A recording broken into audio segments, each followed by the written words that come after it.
everybody? This is Shane from Ferocious Fatherhood here doing another 30 for 30 video.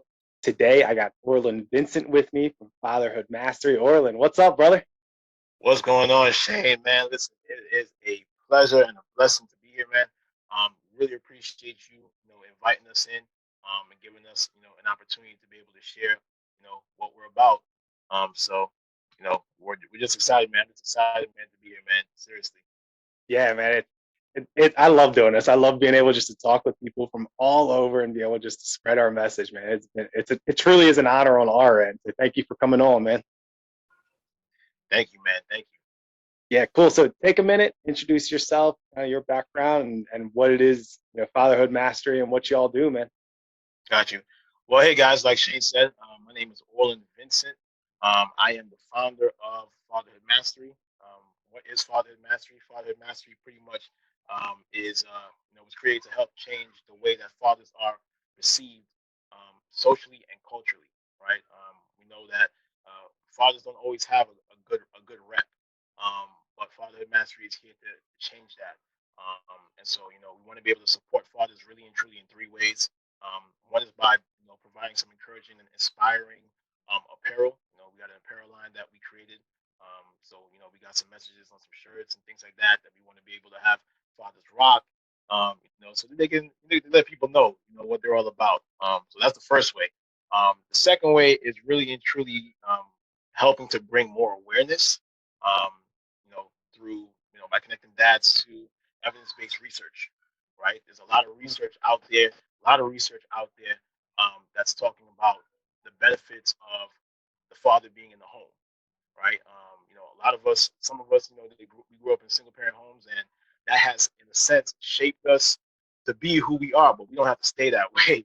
The negative aspects that fatherlessness has had, we don't have to stay that way. So that's the second way, and then the third way is really and truly we want to be able to offer parenting education and leadership training resources, so that we're able to help dads become better parents, help them become better fathers, and ultimately help them become better leaders for their families and their communities. So that's really and truly what Fatherhood Mastery is about. It's about helping every father master the father that's in them, right? Helping you father master the father that's in you. So Yeah, dude, that's really cool. That I like the evidence base, the research, the stats too as well. I'm a huge like stat, like numbers. I like being able to take like emotion out of stuff. I'm like, look, here's the numbers of it. So that's awesome that you guys are bringing that into it. I absolutely love that, man. yep. I mean, I'm in school right now. By the end of next year, by August next year, I'm hoping to have my master's. Not hoping, I will have my master's. I'm changing my vocabulary there. Man, that's I what will I'm have my talking about. master's. Yes. I will have my master's in applied family sciences, man. So the science part is indeed important because it lets you know what you're up against, right, and what's out there, and you're not just throwing out stuff. Facts change, but facts do matter, right? Yeah, So, you know, man, that's awesome. Hey, congrats, with thank you, graduating brother. with Thank the you, masters, man. That's so thank that's you. so awesome to see. I love it when I see dads stepping out of their comfort zone and doing something, especially something as hard as that. I mean, I don't have a master's, not even going to try to like how hard that is. But man, how that's got to be hard, right? It's hard when you're working a full time job, trying to juggle kids at the same time. For that, right? I mean, yeah, it's not easy, man. But I'm in a season where I'm really trying to just embrace the process, right? Because what I'm learning is that you can't grow if you're not challenged, right? There's no growth where there's no challenge. I think about the analogy when it comes to diamonds, right? Diamonds have to go through immense pressure, immense heat to turn from a piece of coal into that shiny rock that it's almost every woman's dream to have, right? It goes through a process to become, you know, that diamond. So it's the same thing with us, man. When the challenges come, when the processes come, I'm learning to really and truly just embrace it. It's definitely hard, but you gotta put in the work, man. And at the end of the day, it's like I've come this far. I've put in this much.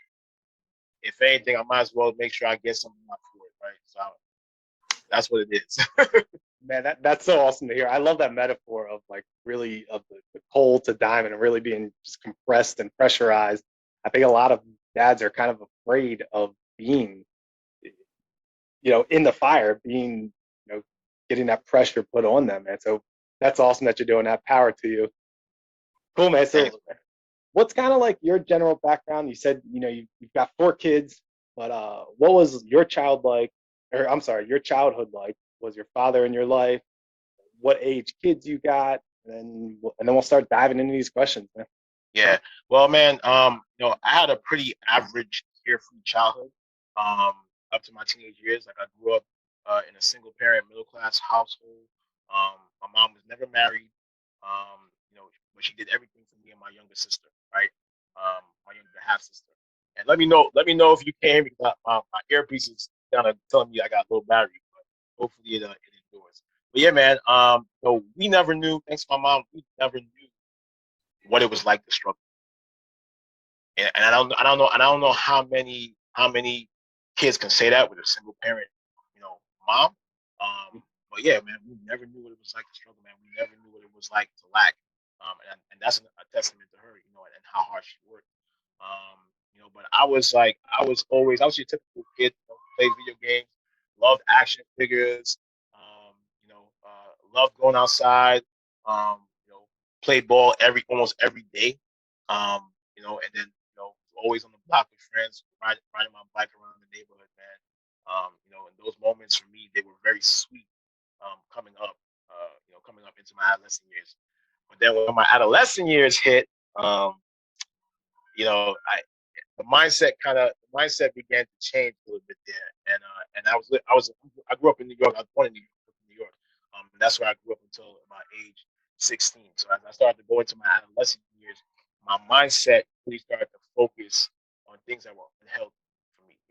Uh, Joining gangs, contemplating on smoking weed because of the stress of school, and then of course, growing up as a young Black African American male in the hood, there's the thought of sex, premarital sex, constant everything that the culture around me was showing me is exactly what I started to really consume.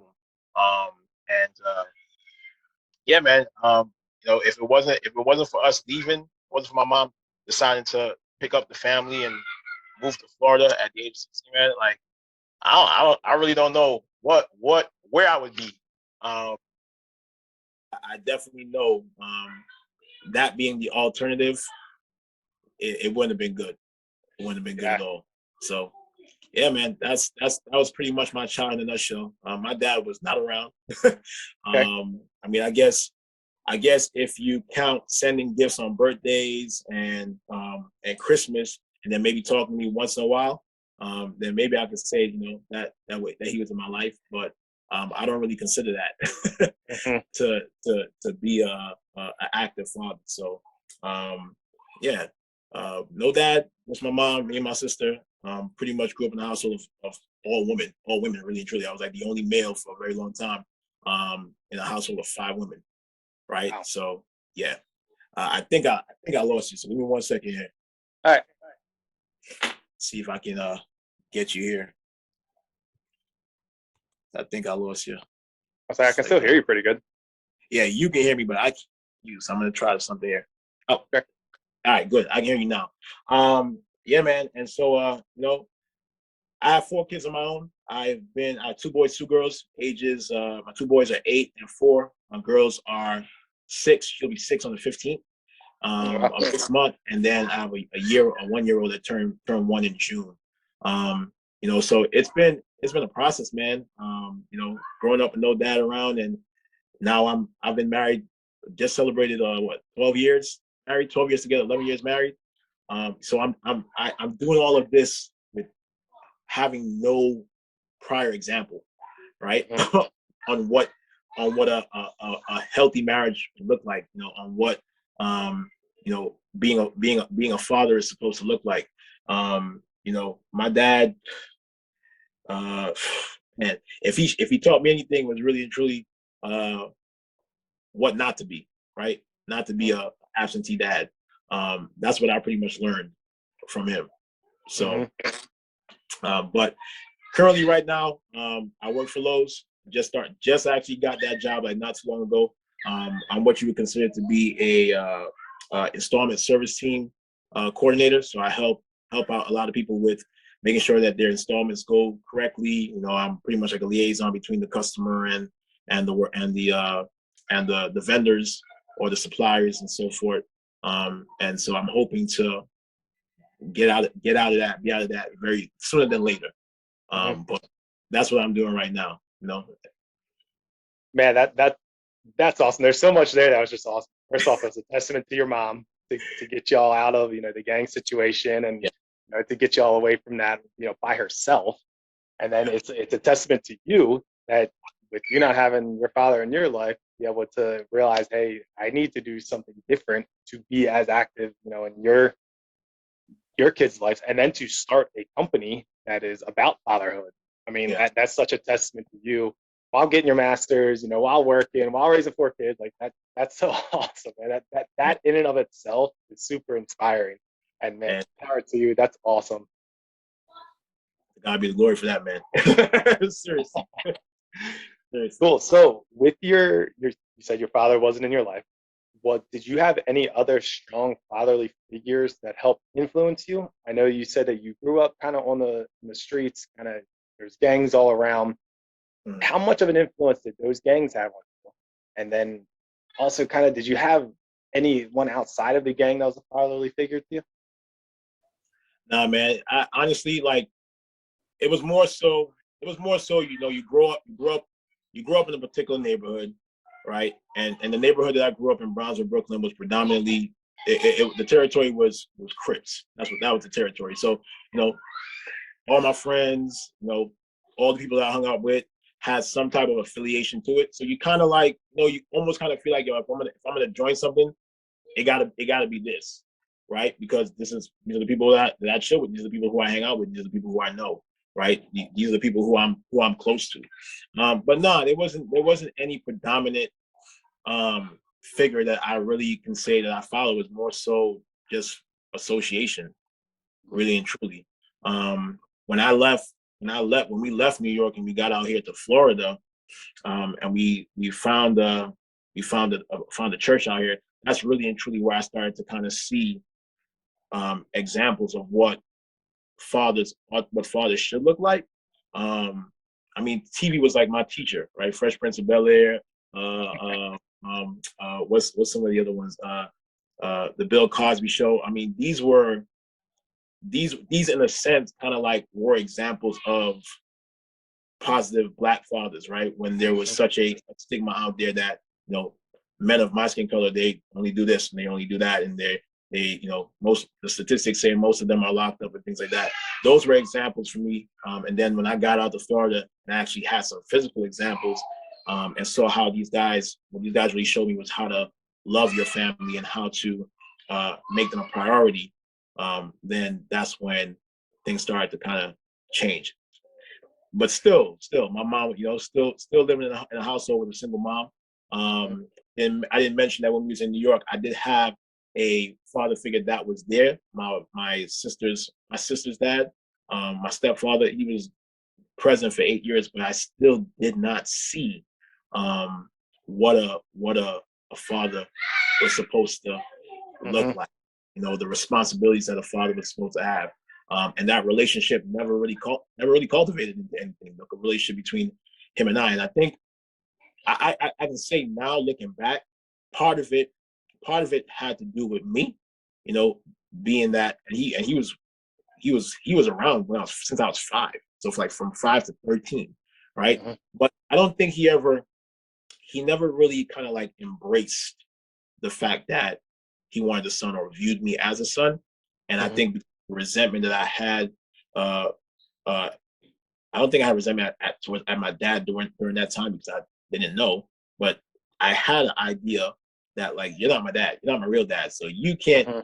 you don't have the authority to tell me what to do. And it's years later where I realized I was wrong. Mm-hmm. In what I'm saying, I was wrong in that. But he also, as a man, didn't show me that he was invested, and the way that he didn't show me that was by not committing to my mom, by not putting a ring on her finger and saying, "Hey, you guys are my family," you know. Um, so yeah, I mean, I got out to Florida. I had some examples, some brothers who I still look up to now, and they were kind of like a template for me, coming up from the age of like 16, 18, to now. Still look up to Mhm. these guys. Yeah, that's awesome. So you moved out to Florida when you were about 16? Yeah, we moved out to Florida in 2004.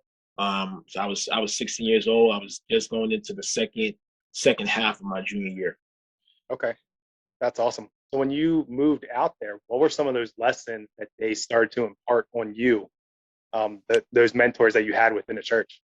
So the main lesson I would say that I learned was put your family first, right? These guys showed me, and it's really and truly looking back after all these years, they showed me, that nothing came before their family, nothing came before their wife and kids. You had duties, you had assignments and things like that if you were serving, but they didn't put it over their family, man. They made sure that they prioritized, and that was first for them. So I got to see clear examples of that.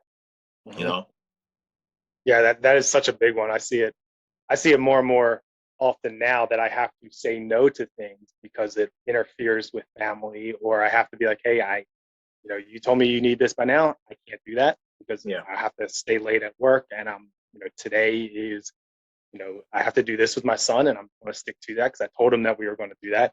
That is such an important one. Most definitely, most definitely. Mhm. So then so they taught that to you. How do you incorporate that into your fathering style? And then what are some other core values or some lessons that you try to impart into your children? Oh man, well I'll be totally honest with you, man. Even though I was seeing it, um, as a young husband, me and my wife got married in 2011, and we didn't have our first son until 2014. Even though I was seeing it, I wasn't implementing it. Mhm. You know, and for me, there was a big mental misconception that by by serving all my time, right, and giving all my time to duties in the church, that I was serving God. Mhm. And that's a misconception that still carries on today. Horrible misconception, man. Horrible misconception.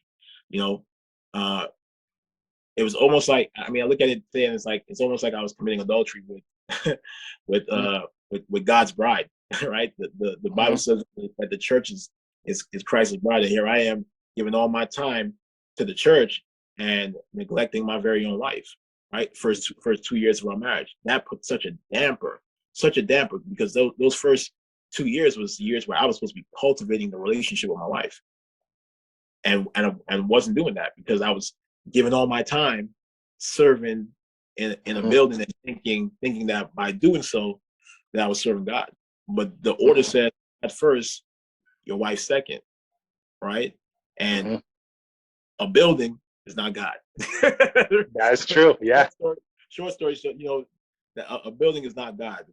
And there's one more God mentor that I failed to mention when it comes to father figures, and he's probably been the strongest father figure that I've ever had, up to this point in my life, and that is the late great Dr. Miles Monroe.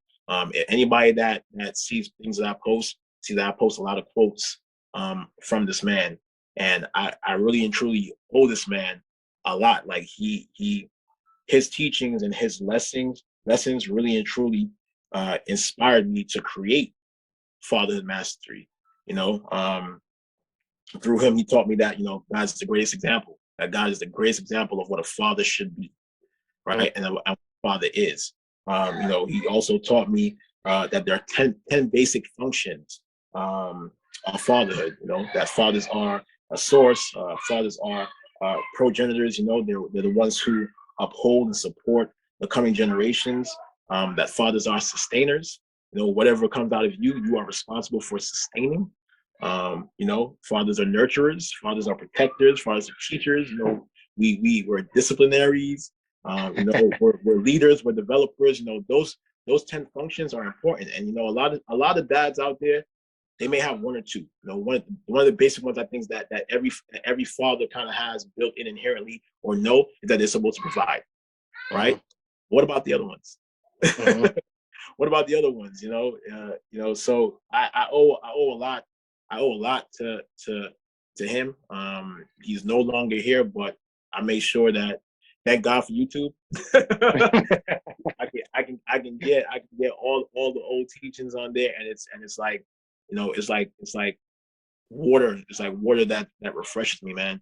Mm-hmm. So he's been like the strongest mentor that I've ever had.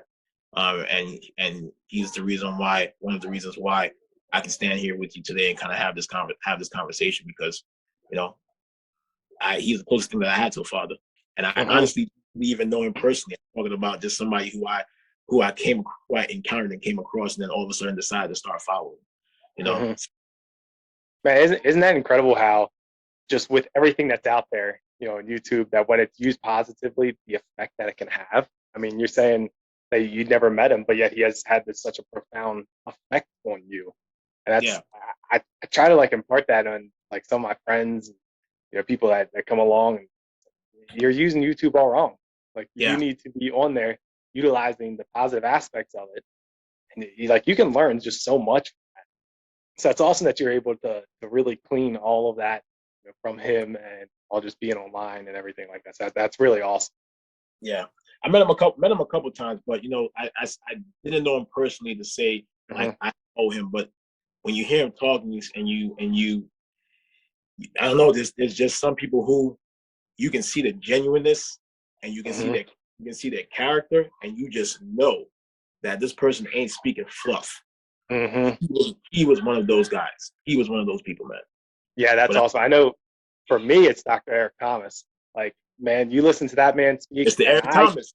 That's number I two. get fired up, man. I could PT. it That's could number be two. man, it That's could number be two. two o'clock in the morning, and something comes up, and I don't feel like doing it. Just all right, come on, doc, talk to me, doc Thomas, Without fail. come on. Without fail, brother. Without fail. Yeah, Yep. man, he Without is fail. awesome. I love his stuff that he puts out, man. So, what are some of the hardest problems that you faced as a father? I would have to say, learning how to deal with and get rid of the anger and the resentment and the bitterness that I developed, I would say, really at age 16. I had a big falling out with my dad. He called. I lived in Florida at the time. He called me, and he was talking to me. And then he asked to speak to my mom, and I gave him the phone. And I remember picking up the other phone, and then hearing him talk to my mom on the line, and like get at my mom, like, oh, why are you telling him this about me, and why are you telling him that about me? And mind you, now I'm at an age now where I understand things. I'm 16, right? It's no longer, oh, I'm gonna send you a gift, and I'm just gonna accept that gift as, oh, dad sent me a gift. No, I'm starting to put two and two together, and connect the dots. And I'm saying, okay, you sending me stuff, but you don't call me regularly. We don't have a relationship. I don't really know much about you other than the fact that you're my dad, and that you love music. Because he used to be a DJ, a real popular DJ in the Caribbean, uh, the Caribbean. What do you say? How do I say it? In that section, that sector, right, in New York. Other than that, like, I really didn't know much about you. And Hmm. so to hear you talking down to my mom, and saying, oh, she's brainwashing me and putting things in my head. No, dude, your actions, your lack of presence is clear enough to tell me how you really feel. Hmm. You know what I'm saying? And Hmm. so, I at the age of 16, I just cut off all ties, man. Wow. I honestly did not reach back out to him until I was getting married. So we're talking Hmm. about 16 to 24. Hmm. No contact. Wow, But man. now I was older, and I was really and truly trying trying to live, live a godly life, man, and realizing at that age, like, yo, you holding on to you harboring a lot of resentment, a lot of bitterness, and really and truly, like, that's not healthy for you. It's not healthy for me. And at the end of the day, like, when you don't forgive, you're not really hurting the other person. That like forgiving is not really for the other person. Forgiving is for you, so that you have peace, that you're able to move. You know, so learning how to get rid of that anger and that resentment, man, because it builds up over the years, man. And even though now I don't have any resentment towards him, like I don't have any unforgiveness towards him, that anger's still there though. Right? That anger manifests into other things. I'm like, sometimes I can be very quick tempered, like it manifests into other things because it builds up over time, you know. So that And would then be it'll number come out in one. other, and then it kind of comes out in random ways that you didn't expect. Like your kid You're does like, a yo, little something, and you snap yo, on them. and you're like, and after a while, like if you're like me, who I'm always self-analyzing, you're like, man, where did that come from?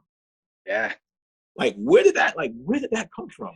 And you gotta really like look deep, like really look deep, to really determine, like, all right, what's going on here, right? So I would say that's number one. That's like problem number one.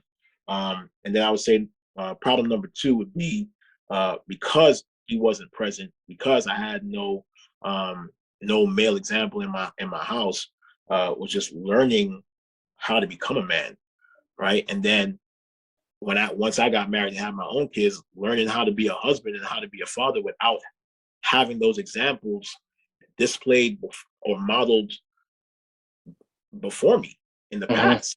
Now I was like, all right, what do I do now? I mean, my models were Fresh Prince of Bel-Air, Bill Cosby, Martin. Like, I mean, those were TV were my models. Everything that I was doing is what I had learned from what I saw. And didn't have in front of me. So yeah, man, that has been that was truly a process, man. And even what the culture shows us of what a man is supposed to be. Hip hop culture. I mean, all of that, man. Like this, there is such a misconception of what a real man is, man. And I think now we're in a time where men don't even really know anymore. Like men don't know anymore. The roles have changed. They've changed tremendously. So where men thought that it was their job to provide, and what made them a man was by being able to provide. But guess what? Women can provide too, and some women can provide more than some men can. So what do you do now? That used to be what defined you as a man. What happens when the woman is doing that? The woman wears pants now. Women didn't wear pants before. That was something that defined you as a man. So culture changes things, and when that happens, you have to really look. You got to look deep. You got to start to reevaluate. Okay, well, what does make me a man? So that would be like the two biggest things that I've had to deal with, man. Was just not getting rid of that anger and that resentment, and then trying to figure out, okay, well, how do I navigate through these roles now, of being that I didn't have a model before me.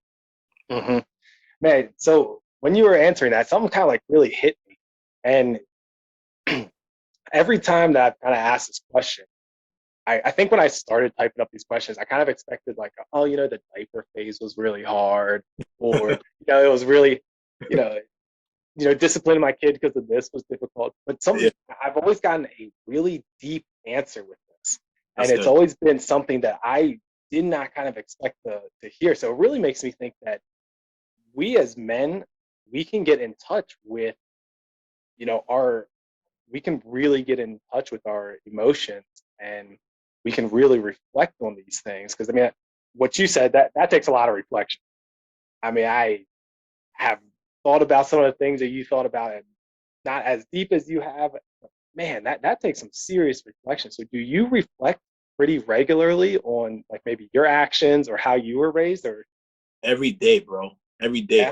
yeah. My reflection time, like my real deep reflection time, is when I'm in the shower. that's like when that's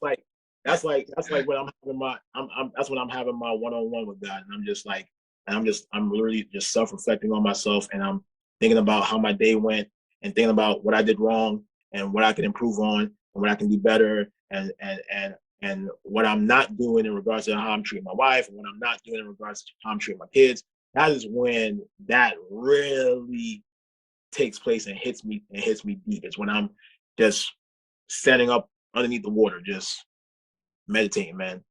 So Mm-hmm. every day, dude, you have to, like, you Mm-hmm. literally, you have to, because you can't, the goal, every day that we are allowed with another opportunity to have breath, man, and see another day, bro.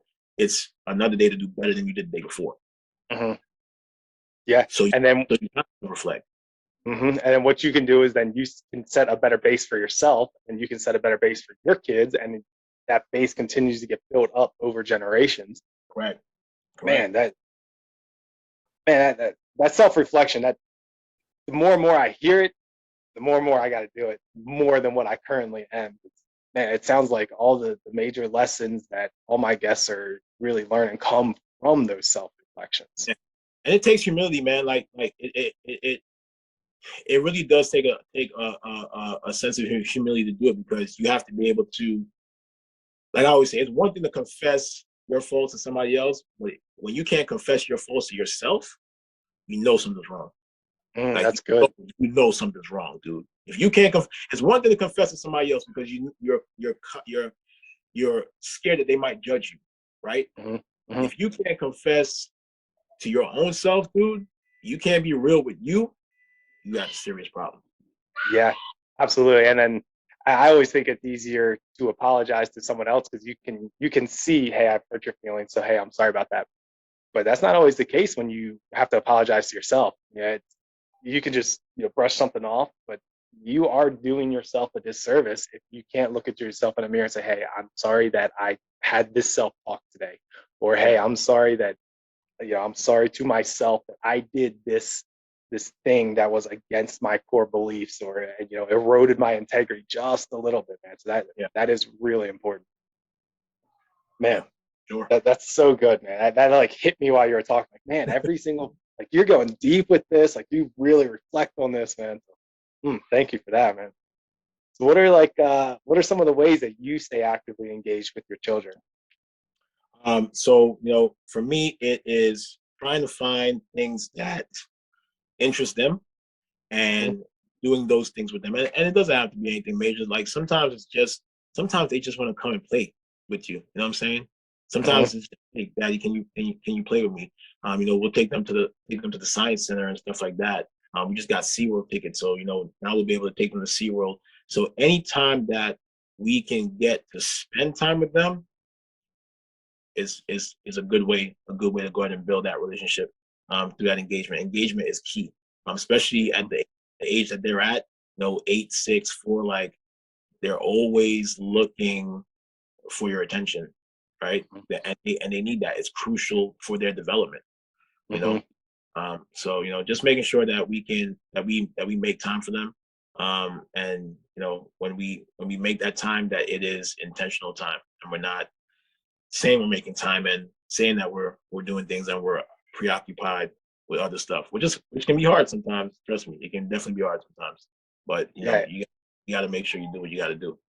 Yep, absolutely. And I'm a firm believer that the relationship that you have with your children or your spouse or even yourself is built or destroyed in those little moments of, like, if I want to sit down with my kid, if I pull up my phone, well, then I've just destroyed that moment. It's gone. I can never get that back.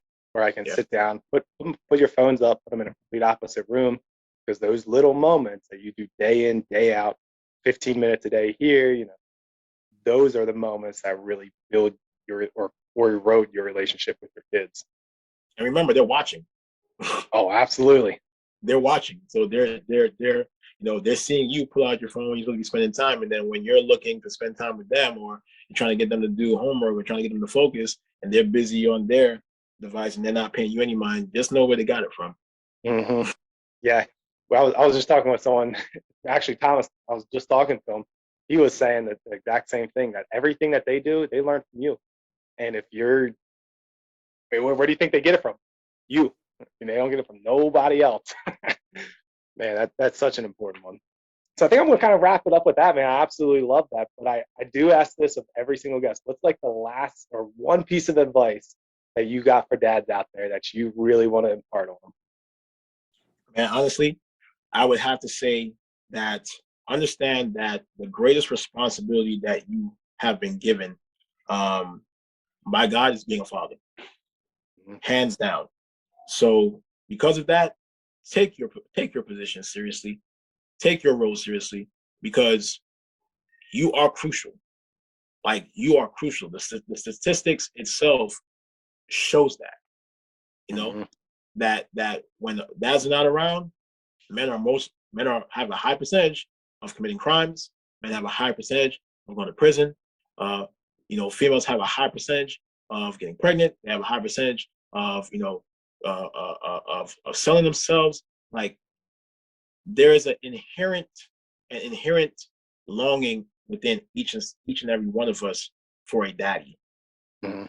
You know what I'm saying? There really is. So understand that you are crucial, you are critical to the development of your kids, and your position, the responsibility that you have, it's major.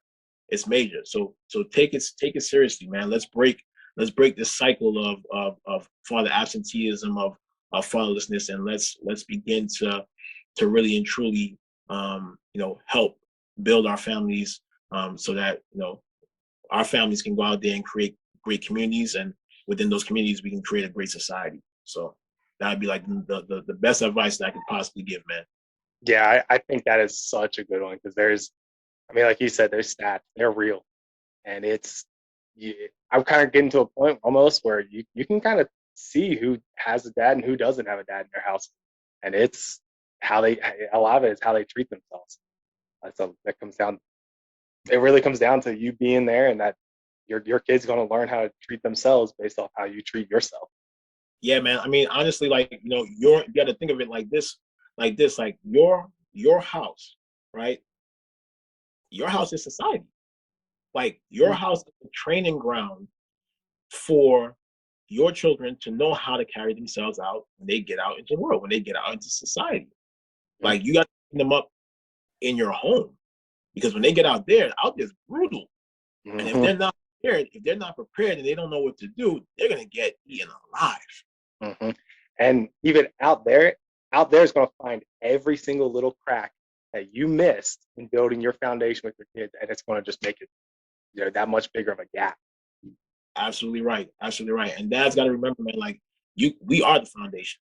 Like we are Mm-hmm. the foundation of the family. Like I like to see I've always seen the picture of when they show you the family. Dad's always in front, right, leading the family. But really and truly, it should be the other way around. The dad needs to be behind. Mm-hmm. You know what? Dad needs to be behind. One, because he's the foundation, right? But he's the one that carries the family. And if you're in front, walking ahead of everybody, you can't see what's going to attack you from behind. So you need to be behind, making sure that everybody in front of you is covered. Mm-hmm. Man, You know what that's I'm saying? good. Yeah, that's good. That's like that wolf pack mentality, like that. The alpha's usually in the back, corralling everyone, making sure everyone's okay, man. That's awesome. I really like that metaphor, man. That was really good. Yeah, man. So, we I love the fact that what I'm seeing now on social media, I'm seeing the fatherhood movement is really starting to grow. It's really starting to expand. More dads are really coming together, and that's really and truly what we need, man. That's what we need to be able to change this thing. So fatherhood mastery is we're gonna do what we need to do, man. We're on assignment, we're on purpose, and at the end of the day, man, what we do is not for us. It's for the betterment of dads. We want to repair that man that's been broken. Return the hearts of the fathers to their children, and return the hearts of the children back to their fathers, man. Yeah, Just what it says in Malachi 4 verse 5. That's our goal. That's our goal, man. That's what we want to do. And we ain't doing it for our own glory, man. We're doing it for God's glory. So that's what we're about, brother. yeah, man. That's awesome. Oh, man, I love talking to you. It was a blast, man. Thanks for coming on. Take a moment, tell everyone how they can get a hold of you and Fatherhood Mastery, man. Yeah, man. So you guys, appreciate you, Shane, for giving us the opportunity. You guys can check us out on Facebook, Instagram. Just do a search, Fatherhood Mastery. Then you can also check us out on our website, www.fatherhoodmastery.com. Check us out. We'll take a look at the cool stuff that we have, and we got a lot of new things that we're going to be bringing out as the months transpire. So just be on the lookout for that. Yeah. Oh, thanks, man. I really appreciate you being on, brother. Appreciate you, Shane. Thanks, man. Well, thanks, man. Enjoy the rest of your weekend. Okay. You too, brother. All right. Later.